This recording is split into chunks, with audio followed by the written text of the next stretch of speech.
اعوذ باللہ من الشیطان الرجیم بسم اللہ الرحمن الرحیم۔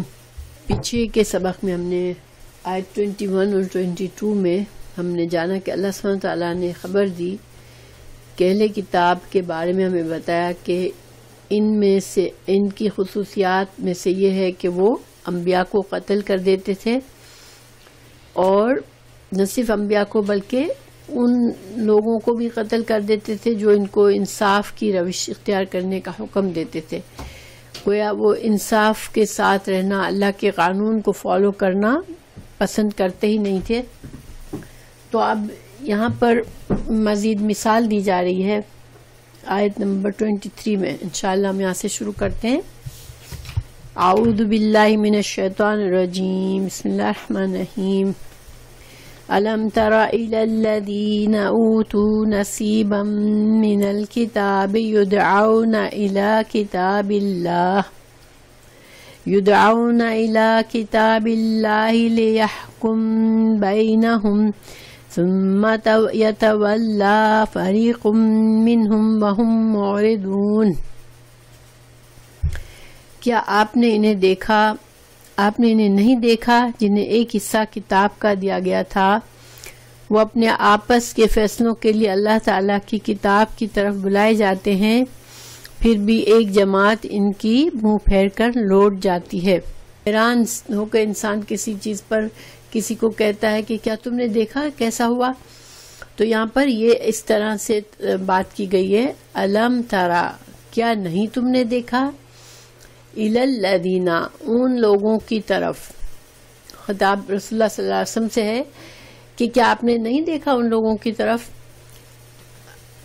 الذین، وہ لوگ، اوتو، جو دیے گئے ہیں، نصیباً ایک حصہ، نصیب جیسے ہم کہتے ہیں نا اس کا نصیب ایسا ہے یا اس کے نصیب میں یہ ہے، تو ہم یہ کیوں کہتے ہیں کہ ہر انسان کے حصے میں اللہ سبحانہ تعالیٰ نے کچھ اس کی تقدیر میں کچھ چیزیں لکھی ہوئی ہوتی ہیں، اس لیے ہم اس کو نصیب کہتے ہیں۔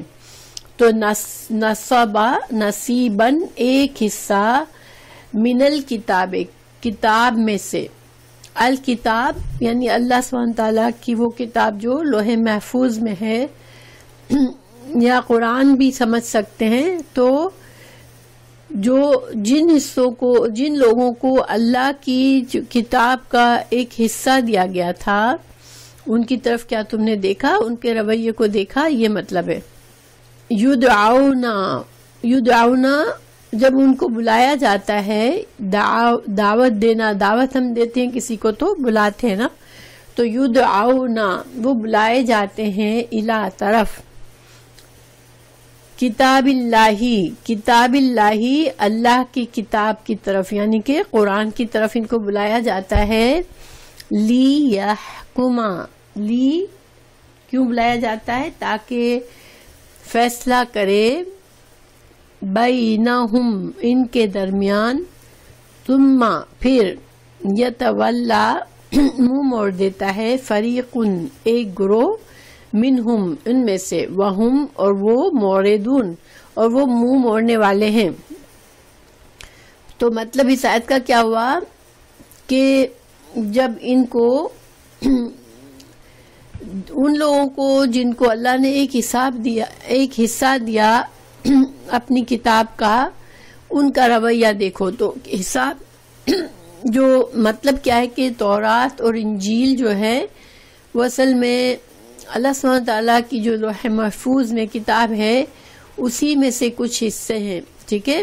اللہ تعالیٰ نے جو بھی شروع سے انسانوں کی ہدایت کے لیے جو بھی کتابیں بھیجی، وہ کوئی بالکل ایک دوسرے سے منفرد اور الگ الگ نہیں ہے، وہ ایک ہی کتاب میں سے ہے، لیکن ان کو پوری کتاب نہیں ملی تھی۔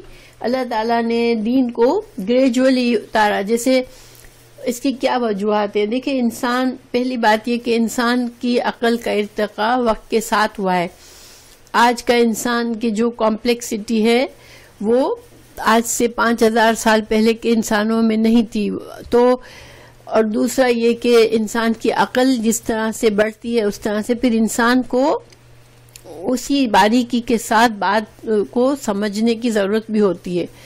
پھر دوسرا یہ مطلب ہے کہ اللہ تعالیٰ نے تورات اور انجیل کو ایک خاص قوم کے لیے، بنی اسرائیل کے لیے بھیجا اور خاص زمانے کے لیے بھیجا، اور ان کے زمانے میں یہ کتابیں ان کے لیے ہدایت کا ذریعہ تھا.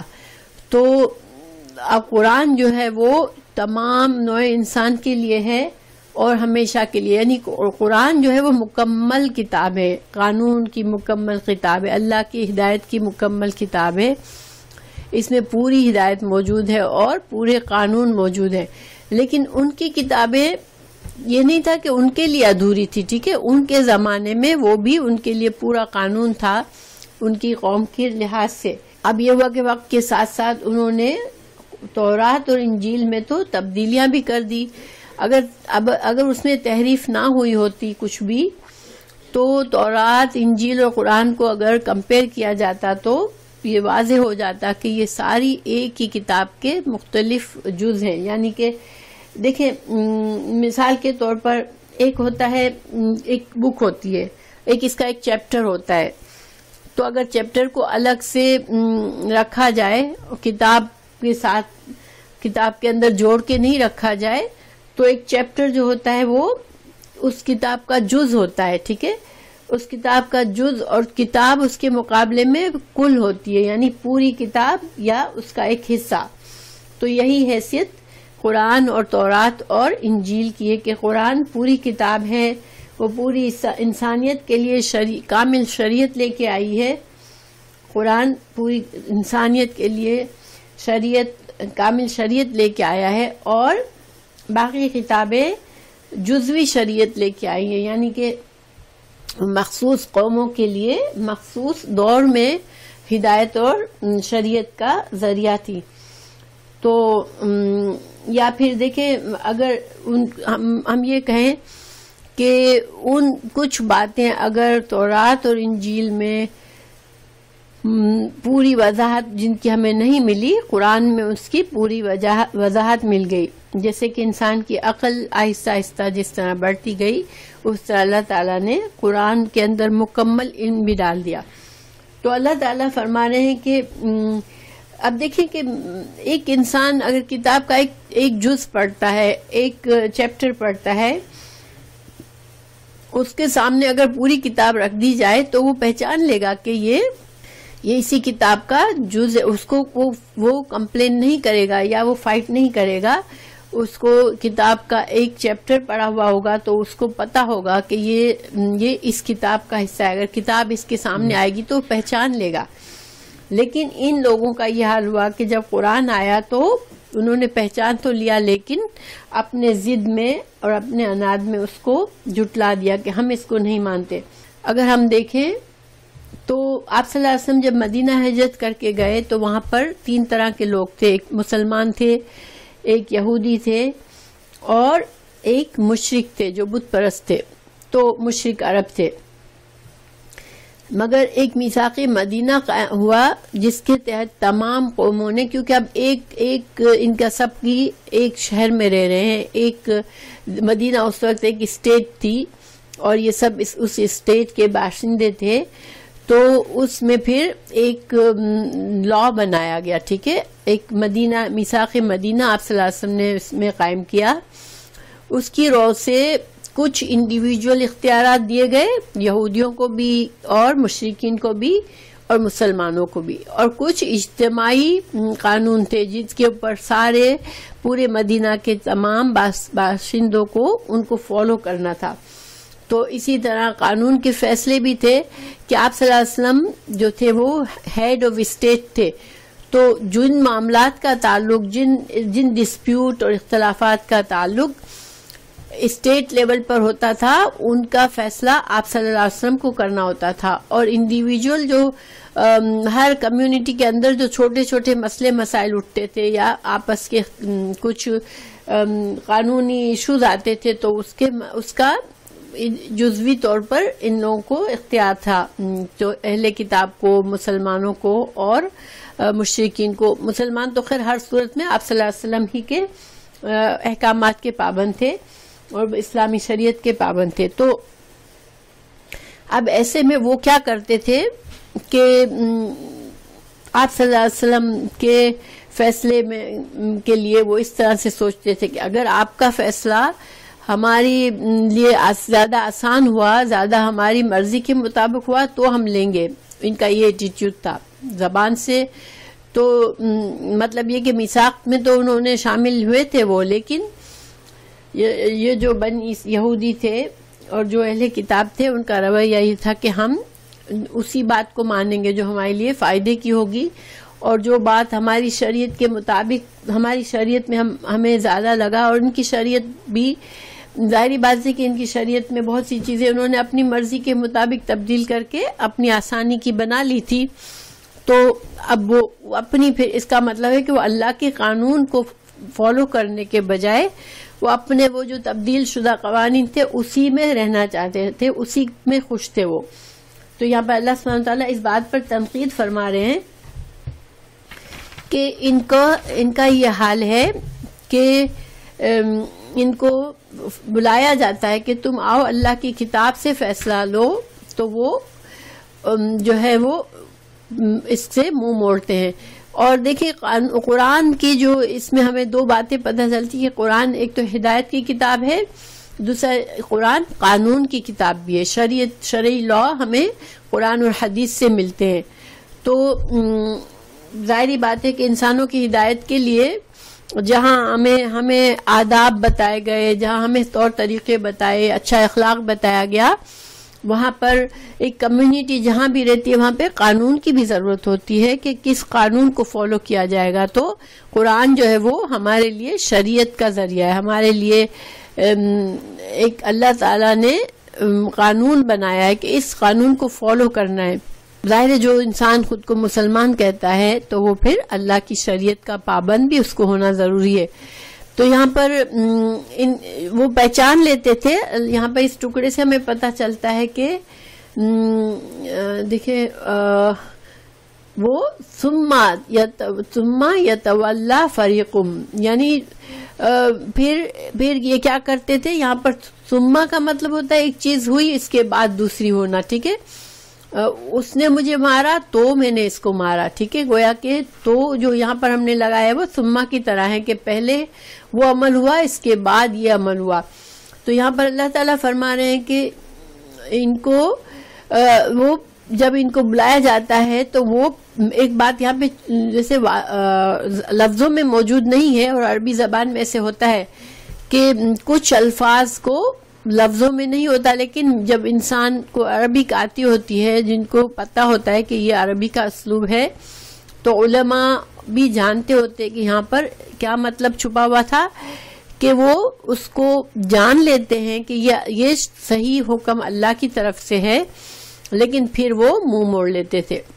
یہ تو اللہ تعالیٰ نے یہاں پر ان کا رویہ بتایا. لیکن اگر ہم غور و فکر کریں تو دیکھیں، مثال کے طور پر دیکھیں، اگر جس کو یقین ہے آخرت کا، اس کو پتا ہوگا کہ مجھے آپ یہ دیکھیں کہ ان کی کتابوں میں تحریف ہو چکی تھی، وہ اپنی اصل حالت میں نہیں تھی. تو اصولاً تو جب ان کو قرآن آیا تو ان کو خوش ہو جانا چاہیے تھا کہ ہماری کتاب میں بہت سی باتیں ہمارے لیے مسنگ تھی، پراپر وضاحت نہیں تھی. اب قرآن آ گیا، ہمیں ان کو خوشی سے لینا چاہیے، مگر اس کے بجائے انہوں نے اس قرآن کو جھٹلایا. اور اس کی وجہ صرف یہ تھی کہ آپ صلی اللہ علیہ وسلم بنی اسرائیل میں سے نہیں تھے. آپ صلی اللہ علیہ وسلم کا تعلق بنی اسماعیل یعنی حضرت اسماعیل علیہ السلام کی اولاد سے تھے، اور حضرت یعقوب کی اولاد سے نہیں تھے. تو یہ ایک حسد اور ایک اکڑ تھی ان کی کہ لو ہماری بڑائی تو پھر ختم ہو جائے گی اگر ہم اس کو مان لیں گے. یعنی یہ ان کا تکبر تھا جو ان کو حق ماننے سے روک رہا تھا. اب مسلمانوں کو دیکھیں، آج اگر ہم مسلمانوں کی طرف دیکھیں تو مسلمان بھی صحیح معنوں میں دیکھا جائے تو وہ شرعی قانون کو فالو کرنا بہت سی چیزوں میں وہ پسند نہیں کرتے. ان کو وہ اپنا کوئی بھی اگر ایسا قانون ہے جو شریعت کے مطابق نہیں ہے تو وہ اس کو فالو کرنا پسند کریں گے بجائے کہ شریعت کے قانون کو. مگر شرعی قانون اللہ کا بنایا ہوا ہے اور ہم کو اس پر ہمیں اس پر چلنا ہم اس کے پابند ہیں. تو مگر یہ کہ انسان جس کو آخرت کا صحیح عقیدہ نہیں ہوتا، جس کو ایمان اتنا مضبوط نہیں ہوتا، وہ دنیا کی آسانی چاہتا ہے اور تمام ایسے معاملات چاہتا ہے جو کہ اس کی مرضی کے مطابق ہو، اور قرآن اور حدیث کو وہ پسند نہیں کرتا. اور بنی اسرائیل کے بارے میں تو ہمیں ان کے جو جرائم ہے کھل کے قرآن نے ہمیں بتایا کہ یہ بہت سے انبیاء جو تھے، انبیاء کرام بھی ان کے رویوں سے بیزار ہو گئے تھے، اور ان کو یہاں تک کہ ان کو لعنت کی، بہت سے انبیاء کے زبان سے ان کو لعنت پڑی کہ وہ انبیاء کی بھی توہین کرتے تھے، ان کو قتل کر دیتے تھے، ان کو جھٹلاتے تھے. تو حضرت موسیٰ علیہ السلام کو بھی بہت زیادہ انہوں نے تنگ کیا تھا. لیکن ہمارے لیے یہ کہ ہمیں چوکنا رہنا چاہیے کہ ہم ان چیزوں میں نہ پڑے. تو اب اگلی آیت ہے ذالکا یہ ایسا کیوں کرتے تھے کہ دیکھیں یہ تو بہت بڑی جرأت کی بات ہے نا کہ انسان اللہ کو مانے بھی اور اللہ کے بات کو قبول کرنے سے منہ موڑ لے، اللہ کے فیصلوں کو پسند نہ کرے. تو یہ تو بہت بڑی جرأت کی بات ہے. تو اتنی بڑی جرأت کا رویہ یہ کیوں کرتے تھے؟ یہ ڈالے کا اس کا مطلب یہ اس کی طرف اشارہ کہ ان کا یہ رویہ جو تھا یہ کیوں تھا. بِأَنَّهُمْ ساتھ انا بے شک ہم وہ، کیونکہ اس کی وجہ کیا تھی کہ وہ قالو وہ کہتے تھے لن تمسنا النار، لن ہرگز نہیں، تمسا مس کرنا مطلب چھونا سے مطلب یہ کہ کوئی مصیبت کا لگ جانا، تو ہم کو آگ نہیں چھوئے گی. النارو آگ، جہنم کی آگ ہمیں تو بالکل نہیں چھوئے گی، الا مگر یہ کہ ایامن دن، معدودات کچھ گنے چنے، عدد سے ہے معدودات، بس ہمیں تو صرف تھوڑے سے کچھ گنے چنے دنوں تک عذاب ہوگا، پھر ہمیں جنت ہمارے لیے پکی ہے. وہ کیوں ہوگی کہ ہم تو انبیاء کی اولاد ہیں، ہم تو ہمارے تو سفارشی ہیں، ہم جو ہے وہ جہنم میں جانے والے نہیں ہیں. تو اللہ تعالیٰ فرما رہے ہیں وغرا، اور دھوکے میں ڈال دیا. غرا غرور بھی اسی سے ہے، غائن را، تو غرور بھی ایک طرح سے انسان کا دھوکہ ہوتا ہے نا کہ انسان وہ نہیں ہوتا، انسان اپنے آپ کو بڑا سمجھتا ہے اور دوسروں کو کمتر سمجھتا ہے تو وہ غرور کرتا ہے، لیکن وہ حقیقت کے خلاف بات ہوتی ہے. تو غرا دھوکے میں ڈال دیا ہم ان کو، فی دینہم ان کے دین کے بارے میں، فی یہاں پر ان کے بارے میں، ان کے دین کے بارے میں، یعنی ان کا جو یہ عقیدہ خراب ہو گیا کہ ہمیں تو آگ تو ہم چاہے کچھ بھی کر لیں، ہم جیسے بھی زندہ رہ لیں اس دنیا میں، جیسے ہم چاہیں کریں، اپنی منمانی کریں، کیونکہ ہمیں تو آگ صرف تھوڑے دن کے ہی لیے چھوئے گی. آپ کو پتہ ہے عیسائی لوگ تو یہ بیپتائز کر لیتے ہیں تو پھر سمجھتے ہیں کہ ہم حضرت عیسیٰ علیہ السلام کہ سولی چڑھ گئے حضرت عیسیٰ علیہ السلام، تو اب تو ہم تو بخشائے ہیں، ہم کو صرف اگر ہم کسی پریسٹ کو جا کے ہم کنفیس کر لیتے ہیں اپنے جرائم تو پھر ہم بخشے دیے گئے. تو اور یہودی سمجھتے تھے کہ ہم جو ہے وہ اتنی برگزیدہ امت ہے، اتنی عزت دار امت ہے کہ ہم کو جہنم کا عذاب نہیں ملے گا. سورہ بقرہ میں بھی ہم نے یہ آیت آئی ہے، سورہ بقرہ میں بھی میں ابھی پڑھتی ہوں.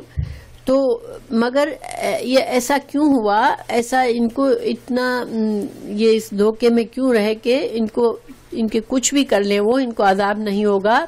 یہ دھوکہ ان کو کیوں ہوا ان کے دین کے بارے میں؟ ماں کانو جو تھے وہ یفترون، جو وہ گھڑتے تھے جھوٹی باتیں، جھوٹے عقیدے وہ جو گھڑ لیتے تھے تو ان پر وہ خود ہی پھر بلیو کرنے لگتے تھے. دیکھیں جھوٹی بات کی یہ خصوصیت ہے کہ انسان جھوٹ کو اتنا بولے اتنا عام کر دو جھوٹ کو کہ وہ حق لگنے لگے، وہ سچ بات لگنے لگے. ہم جب کثرت کی بہت سی چیزوں میں ہمارا رویہ ہوتا ہے کہ بہت سے لوگ، بے شمار لوگ یہ بات کر رہے ہیں تو پھر صحیح ہے، ہم بھی کر لیں تو اس میں کیا برائی ہے، ٹھیک ہے. تو یہ جو ہے کیوں ہوتا ہے کہ ایک جھوٹ بھی اگر پھیلا دیا گیا بہت زیادہ تو بہت سے لوگ اسی کو سچ مان لیتے ہیں. تو یہ ان کا اپنا گھڑا ہوا جھوٹ ہی ان کے لیے مصیبت کا سبب بنا کے ان کو یقین تھا، ان کا عقیدہ ہی خراب ہو گیا کہ ہمیں تو ہم بخشی بخشائی امت ہے، ہمیں تو آگ میں نہیں جانے پڑے گا، ہمیں جہنم سے کیا واسطہ، اور جہنم میں ڈالے بھی گئے تو صرف کچھ دنوں کی بات ہے بس. یہ سورہ بقرہ میں یہ آیت ہے، آیت نمبر 81 میں ترجمہ پڑھتی ہوں. اور وہ کہتے ہیں کہ ہمیں تو دوزخ کی آگ نہیں چھوئے گی مگر گنتی کے چند دن. ان سے پوچھو کہ کیا تم نے اللہ سے عہد کر لیا ہے؟ تو اللہ اپنے عہد کے خلاف نہیں کرے گا، یا تم اللہ پر ایک تہمت باندھ رہے ہو جس کے بارے میں تمہارے پاس کوئی علم نہیں.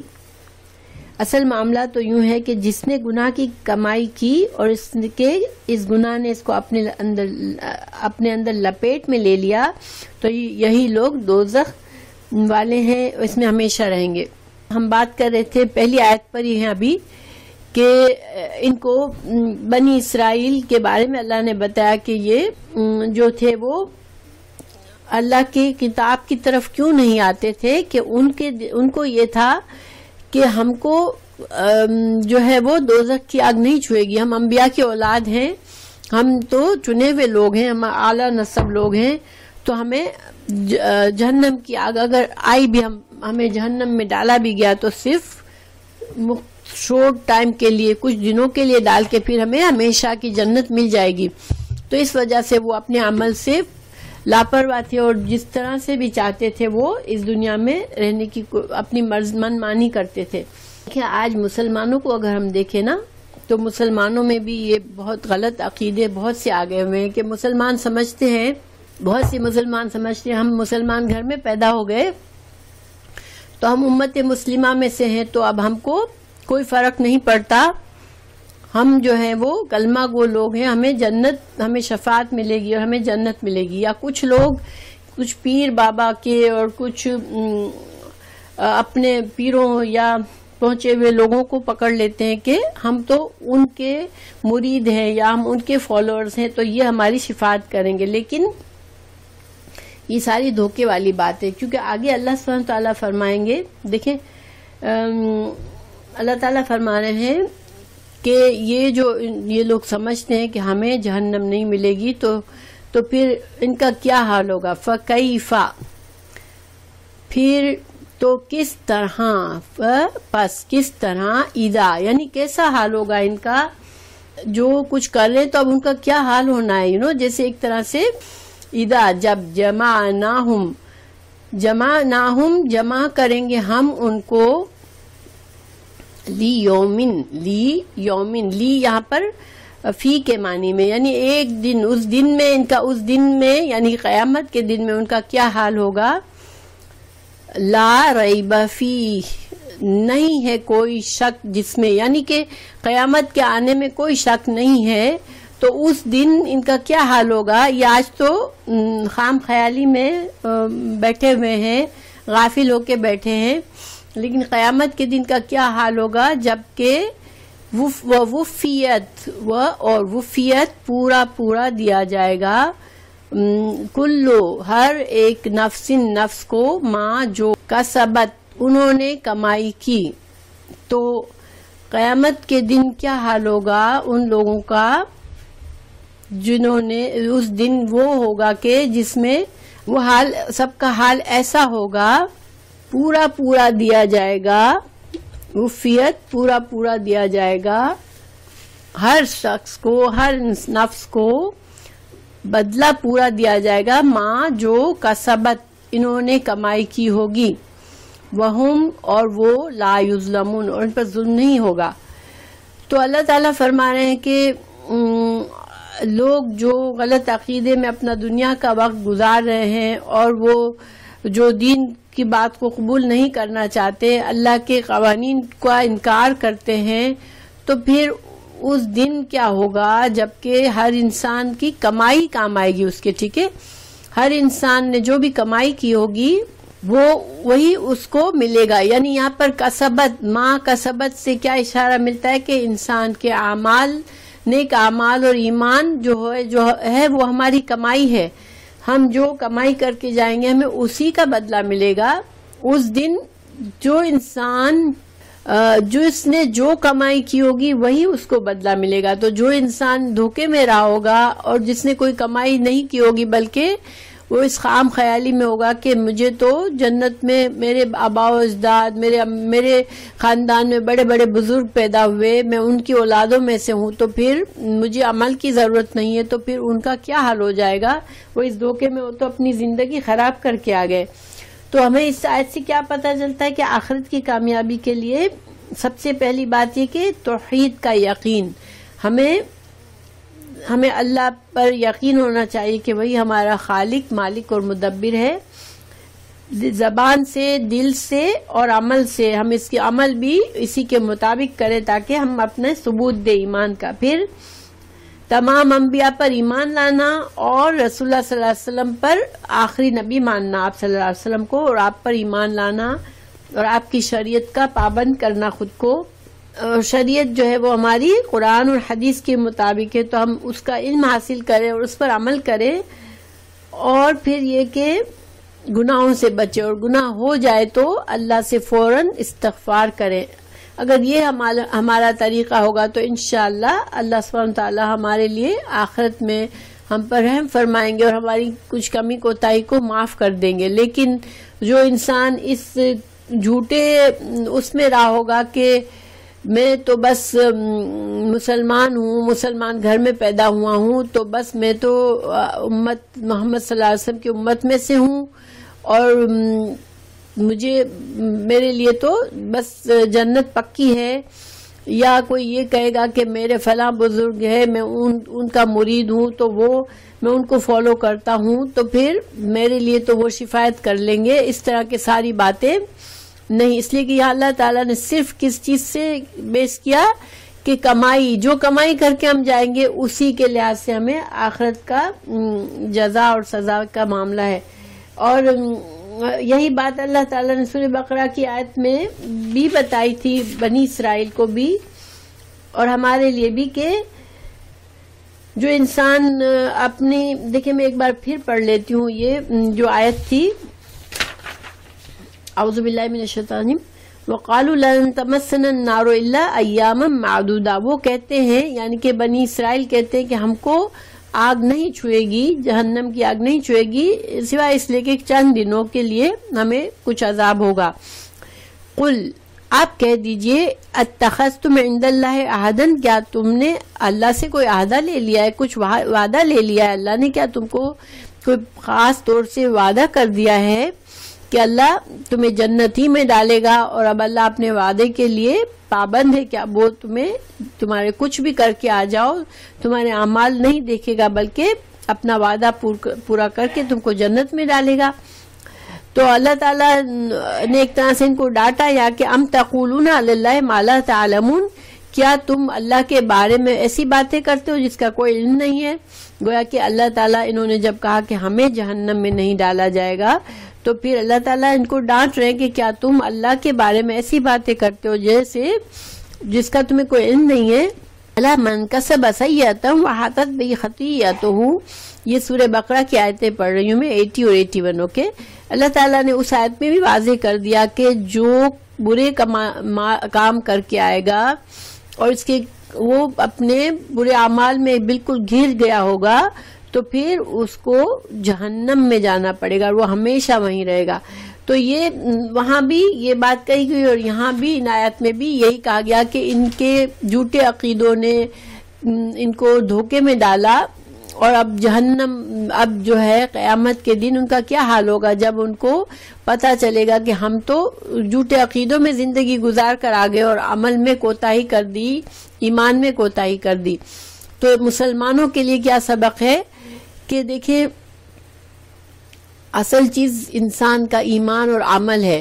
انسان کسی کی شفاعت پر دھرنا دے کے بیٹھ جائے گا کہ فلاں بزرگ میری صرف شفاعت کریں گے، یا صرف اس لیے کہ میں ایک مسلمان گھر میں پیدا ہو گیا ہوں تو مجھے جنت مل جائے گی، اس طرح کی ساری باتیں انسان اس دھوکے میں رہے گا تو اپنا دنیا کا وقت ضائع کر بیٹھے گا، اور پھر قیامت کے دن اسے سخت پریشانی ہوگی کہ میں تو اپنے اعمال نامہ تو میرا خالی پڑا ہے، تو میرا اب کیا حال ہوگا. ٹھیک ہے، تو یہ آیت بڑی دھمکی والی ہے.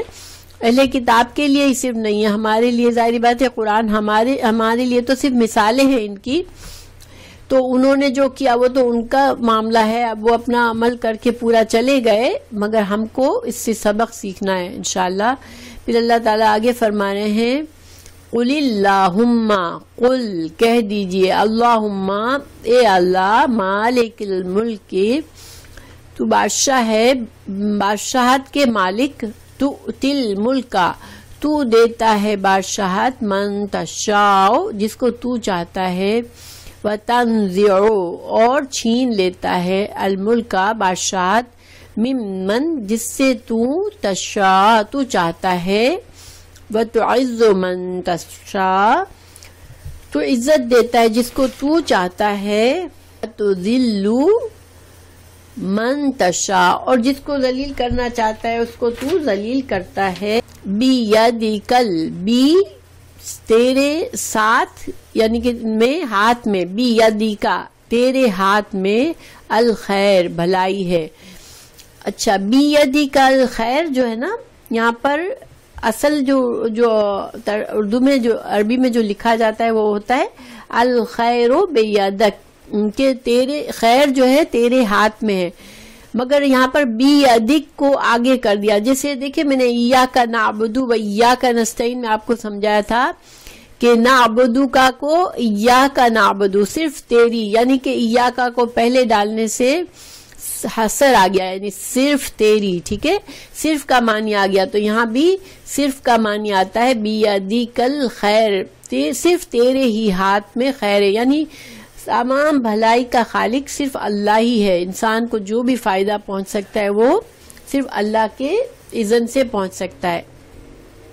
انکا بے شک تو اعلی ہر چیز پر، کل شیء قدیر ہر چیز پر تو قدرت رکھتا ہے.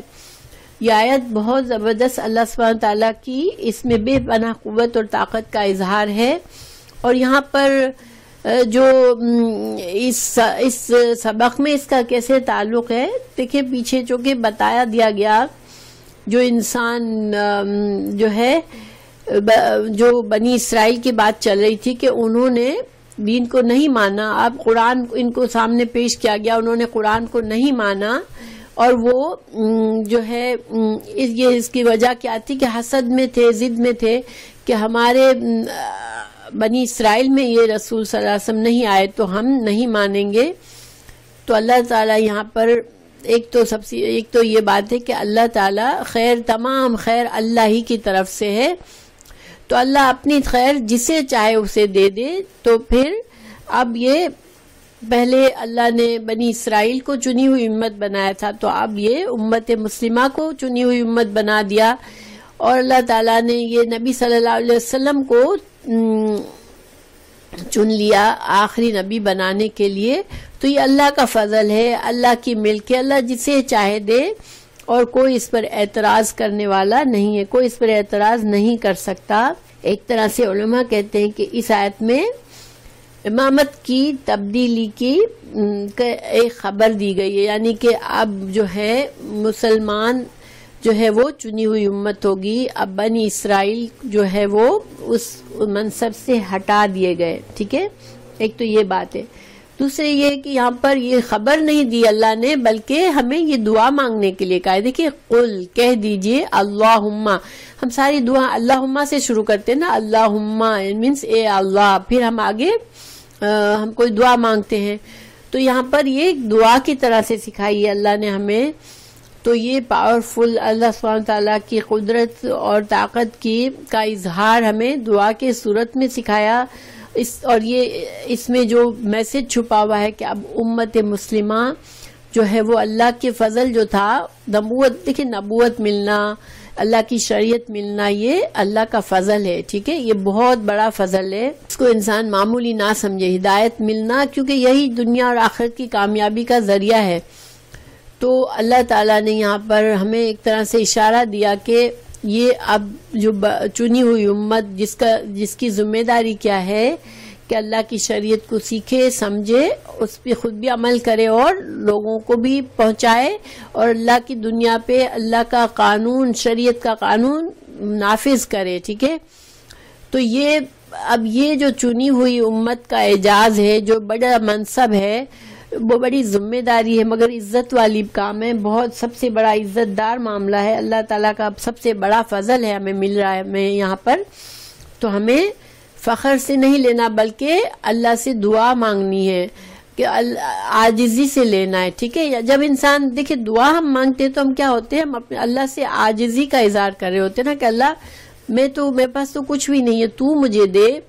تو یہاں پر گویا کہ ہمیں اللہ نے سکھایا کہ یہ جو اعزاز ہے، جو فضل ہے، اس کو امت مسلمہ کیا کرے، بڑی عاجزی کے ساتھ لے، فخر کے ساتھ. جس طرح سے پچھلی امت نے غرور اور تکبر میں مبتلا ہو گئے، ان کو اللہ نے انبیاء دیے، ان کو شریعت دی، ان کو چنا ہوا بنایا، لوگوں کی ہدایت کا ذریعہ بنایا، تو وہ تکبر میں پڑ گئے. تو ہمیں اللہ تعالیٰ نے یہاں پر سبق دیا کہ تمہیں عاجزی کرنی ہے، تمہیں دعا مانگنی ہے کہ اللہ اتنی بڑی ذمہ داری ہمیں ملی ہے، ہمیں اتنا بڑا فضل ملا ہے تیرا، تو ہمیں اس کا حامی بننے کی ہمارے اندر صلاحیتیں بھی پیدا کر دے. ہمیں اس بوجھ کو اچھی طرح سے اٹھا کر، اس ذمہ داری کو اچھی طرح سے پورا کرنے والا بھی بنا دے. ٹھیک ہے، یہ ایک طرح سے یہ اشارہ ہے یہاں پر. تو اللہ سبحانہ تعالیٰ ہمیں توفیق دے کہ ہم اللہ کے شکر گزار ہوں. قرآن کا ملنا، علم کا ملنا، یہ بہت بڑی نعمت ہے. ہمیں اس پر خوش ہونا چاہیے، اور اس کی ہر نعمت کی قدر جب کرتے ہیں تو وہ نعمت بڑھتی ہے. ہمیں اس سے غافل نہیں ہونا. ٹھیک ہے، ہم کیا کرتے ہیں، ہمیں تھوڑا سا مسئلہ آیا، دنیا میں تھوڑی سی مصروفیت آئی، کوئی ضرورت آ گئی، تو ہم فوراً سے قرآن کو چھوڑ تو دیتے ہیں، پھر واپس جانے میں بھی ہمیں مشکل ہوتی ہے، ہم واپس بھی نہیں جاتے فوراً. لیکن دیکھیں کوئی بھی مسئلہ ہے، کوئی بھی مشکل ہے زندگی میں تو یہ امتحان کی زندگی ہے. اس میں ہر چیز ہماری مرضی کی نہیں ہے، کیونکہ ہمیں اللہ نے بتا دیا ہے تم امتحان کے لیے پیدا ہوئے ہو اس دنیا میں. ہماری زندگی اصل آخرت کی زندگی ہے. تو ہم اس دنیا کا وقت جو ہے وہ ڈپریشن ہو کر کے میری زندگی میں یہ خراب ہے تو اب مجھے دین نہیں سیکھنا یا مجھے قرآن نہیں پڑھنا، نہیں، بلکہ جہاں پریشانی آئی، جہاں مشکل آئی، جہاں ہمیں لگا کہ ہمارے راستے میں رکاوٹ آ رہی ہے، ہمیں فوراً دوڑ کے اللہ کی کتاب کو پکڑ لینا ہے، اللہ سے دعا کرنی ہے کہ اللہ ہمیں استقامت دے انشاءاللہ. پھر اگلی آیت میں بھی اللہ نے اسی طرح سے اللہ کی قدرت بتائی جا رہی ہے. تولیجو ولجا کا مطلب ہوتا ہے چھوٹی باریک جگہ سے کسی کو داخل ہونا. جیسے کہتے ہیں نا کہ کسی سوراخ سے، کسی چھوٹی جگہ سے بڑی چیز کا نکالنا. ٹھیک ہے، تو اللہ تعالیٰ فرمایا ہے کہ تو داخل کرتا ہے، یعنی ہمیں یہ بھی دعا کا حصہ ہے. ہم دعا کریں اللہ تو داخل کرتا ہے اللیل رات کو، فی النہار دن میں، وتولج اور تو داخل کرتا ہے النہار دن کو، فی اللیل رات میں، وتخرج الحی اور تو نکالتا ہے زندہ کو، من المیت مردہ سے، وتخرج المیت اور تو نکالتا ہے مردہ کو، من الحی زندہ میں سے، وترزق اور تو رزق دیتا ہے من تشاء جس کو تو چاہے، بغیر حساب کے. تو یہاں پر پہلے ٹکڑے کا کیا مطلب ہے کہ تو رات میں دن کو داخل کرتا ہے، دن میں رات کو. دیکھیں اس سے موسم کی تبدیلیوں کا اشارہ ہے کہ دیکھیں گرمیوں میں رات جو ہوتی ہے وہ چھوٹی ہوتی ہے، دن لمبا ہوتا ہے، پھر اچانک سے آہستہ آہستہ ہم دیکھتے ہیں کہ رات لمبی ہوتی جا رہی ہے اور دن چھوٹا ہوتا جا رہا ہے. تو وہ رات کہاں جا رہی ہے، دن میں داخل ہو رہی ہے. رات کا جو حصہ جو دن کا جو حصہ ہم سمر میں لمبا دن گزار رہے تھے، وہ دن کا حصہ آہستہ آہستہ رات میں جا رہا ہے، اور پھر ونٹر آتا ہے تو رات لمبی ہو جاتی ہے اور دن چھوٹا ہو جاتا ہے. یعنی کہ 24 گھنٹوں میں اور سال میں مختلف اوقات میں دن اور رات کا جو گھٹنا بڑھنا ہے وہ یہاں پر اشارہ ہے کہ یہ اللہ ہی کے قدرت سے ہو رہا ہے. اور دوسرا یہ کہ تخرج الحی من المیت، اور جو دیکھیں مثال کے طور پر انسان ایک نطفے سے بنتا ہے، تو نطفہ جو ہے وہ تو بے جان چیز ہے نا، اس کی کوئی نہ اس کی مرضی ہے نہ وہ ایک جگہ اگر پڑا بھی رہ جائے تو وہ ختم ہو جائے گا، اس کے اندر حیات نہیں رہے گی، لیکن اس نطفے سے اللہ ماں کے رحم میں انسان بنا دیتا ہے پورا، تو ایک مردہ چیز سے زندہ بن گیا۔ اسی طرح انڈے سے مرغی بنتی ہے اور مرغی سے انڈا نکلتا ہے، اسی طرح ایک انسان کے نطفے سے پھر سے نیا انسان بنتا ہے۔ تو یہ تو حصی طور پر ہم مثال دیکھتے ہیں۔ معنوی طور پر ایک کافر ہوتا ہے جو ہدایت سے دور ہوتا ہے، وہ ایک طرح سے شرعی طور پر اس کی حیثیت مردار کی حیثیت ہوتی ہے، تو اس مردار کو جب ہدایت آنے لگتی ہے قرآن اور حدیث کی، اور وہ اللہ کے دین کو سمجھتا ہے، اللہ کی پہچان اس کو ہوتی ہے، تو اس کا دل جاگ اٹھتا ہے، وہ اس کو زندہ ہو جاتا ہے۔ تو کافر مردہ ہوتا ہے، ضمیر مردہ ہوتا ہے، وہ معنوی طور پر اس کی کوئی حیثیت نہیں ہے، ایک جو اللہ کو نہیں مانتا، لیکن ایک ہدایت والا انسان کی حیثیت زندے کی طرح ہے کہ وہ زندہ انسان ہے۔ تو یہ اللہ کی قدرت ہی ہے، اللہ تعالیٰ جسے چاہے ہدایت دے، اور اللہ تعالیٰ حکمت سے دیتا ہے، اپنی حکمت سے دیکھتا ہے کہ کس بندے کے اندر کتنی تڑپ ہے کہ وہ خیر کو کتنا اس سے چاہتا ہے، اس کو اللہ خیر دے دیتا ہے۔ وَتَرْزُقُ مَن تَشَاءُ، اور اللہ تعالیٰ رزق کا مالک اللہ ہے، اور اللہ تعالیٰ ہی جسے چاہے بے حساب رزق دے دے۔ اللہ کو کوئی پوچھنے والا نہیں ہے کہ اللہ اس کو اتنا دے دیا اور اس کو اتنا نہیں دیا۔